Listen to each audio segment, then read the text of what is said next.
கர்த்தருடைய பரிசுத்த நாமத்திற்கு ஸ்தோத்திரம் உண்டாவதாக.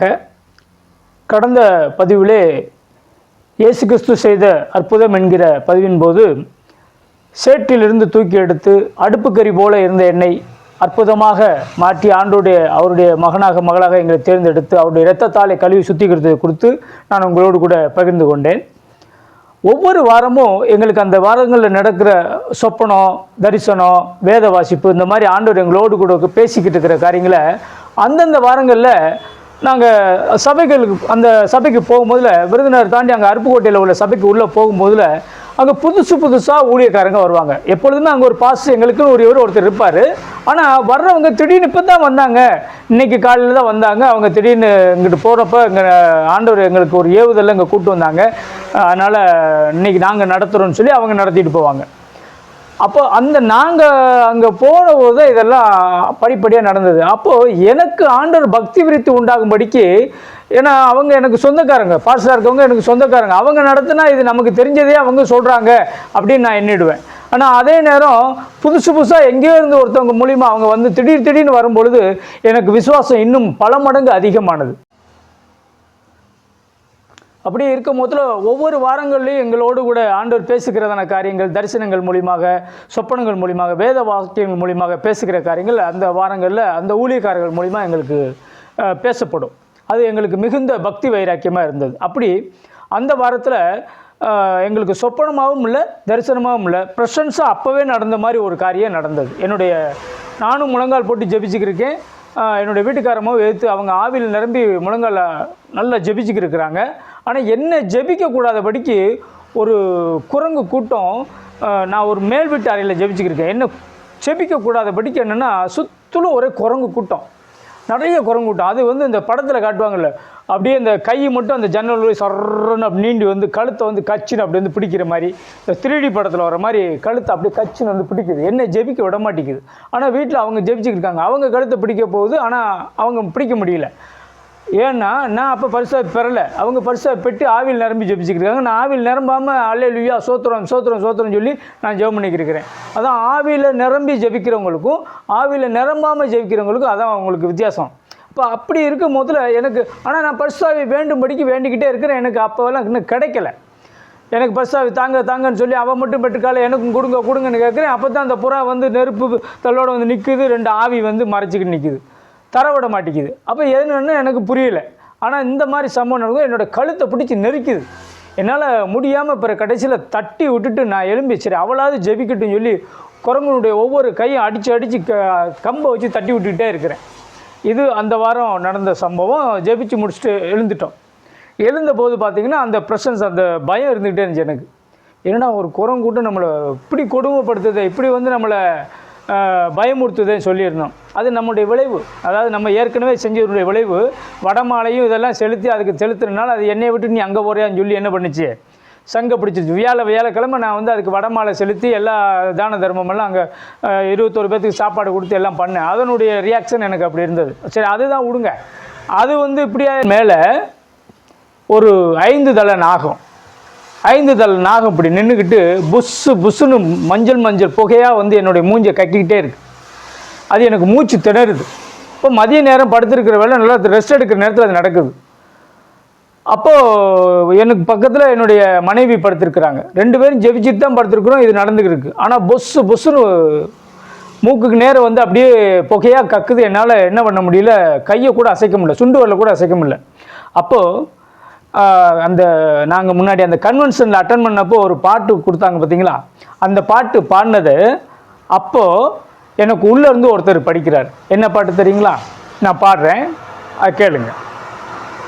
விண்ணக காத்தே நீர் என்னை நோக்கி வீசிடும், வெண்பூராவை போல என் மேல் வந்த மந்திடும். விண்ணக காத்தே நீர் என்னை நோக்கி வீசிடும், வெண்பூராவை போல என் மேல் வந்த வந்திடும்.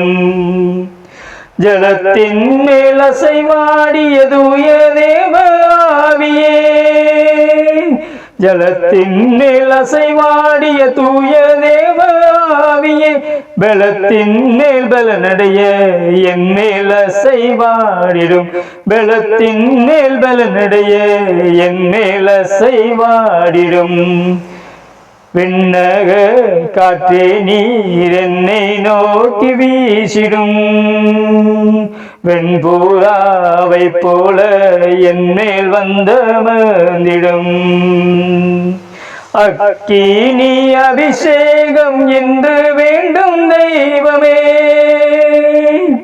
அக்கினி அபிஷேகம் என்று வேண்டும் தெய்வமே என்னாலும் என் பாத்திரம் நிரம்பி வழிய செய்யுமே என்னாலும் என் பாத்திரம் நிரம்பி வழிய செய்யுமே விண்ணக காற்றே நீர் என்னை நோக்கி வீசிடும் வெண்பூராவை போல என் மேல் வந்தமர்ந்திடும் முழங்காலை முடக்கியது முழங்கால் அளவு அல்ல முழங்காலை முடக்கியது முழங்கால் அளவு அல்ல நீச்சலாலம் வேண்டுமே இழுத்து செல்லும் என்னையே நீச்சலாலம் வேண்டுமே இழுத்து செல்லும் என்னையே விண்ணக காற்றே நீ என்னை நோக்கி வீசிடும் வெண்பூராவை போல என் மேல் வந்தமர்ந்திடும் அக்கினி ரதத்தின் மேல் என்னை கொண்டு செல்லுவே அக்கினி ரதத்தின் மேல் என்னை கொண்டு செல்லுமே பரலோக தூதருடன் ஆராதிக்க செய்யுமே பரலோக தூதருடன் ஆராதிக்க செய்யுமே விண்ணக காற்றே நீர் என்னை நோக்கி வீசிடும் வெண்பூராவை போல என் மேல் வந்தமர்ந்திடும். இப்படி இந்த பாட்டு பாட பாட அந்த 5 தலை ஒவ்வொன்றும் அப்படியே செத்து செத்து செத்து செத்து விழுந்துச்சு. ஒவ்வொரு தலையும் அந்த செத்து செத்து விழ எனக்குள்ளேருந்து அந்த ஆவியானவர் அப்படியே பாடிக்கிட்டே இருக்கிறாங்க. அப்போ நான் பரிசுத்த ஆவி பெறலை, ஆனால் எனக்குள்ளேருந்து ஒரு குரல் அப்படி படிச்சுக்கிட்டே இருக்க அப்படியே ஒவ்வொரு பாம்பு தலையாக செத்து செத்து விழுந்தது. 5 தலையும் செத்து விழுந்துருச்சு. அப்போ புகை நாத்தம் தாங்க முடியாமல் நான் எந்திரிச்சிட்டேன். அப்போ எனக்கு பக்கத்தில் படுத்திருந்த என்னோட மனைவி எனக்கு முன்னாடி எழுந்திரிச்சு உட்காந்துருக்காங்க. என்னம்மா நீ எழுந்திரிச்சு உட்காந்துருக்கேன்னு கேட்குறேன். அப்போ அவங்க என்ன சொல்கிறாங்கன்னா, இந்த மாதிரி புகை நாத்த நாரிச்சு எனக்கு ஒரு மாதிரி இருந்துச்சு, நான் அடுப்பில் எதையும் வச்சுட்டு தூங்கிட்டோமோன்னு சொல்லி போய் பார்த்தேன், அங்கே ஒன்றும் இல்லை. அதே மாதிரி ஏதாவது சுவிட்ச் போர்டில் ஏதாவது புகைஞ்சிருக்குமோ அப்படின்னு பார்த்தேன், அதையும் பார்த்தேன், அதுவும் இல்லை.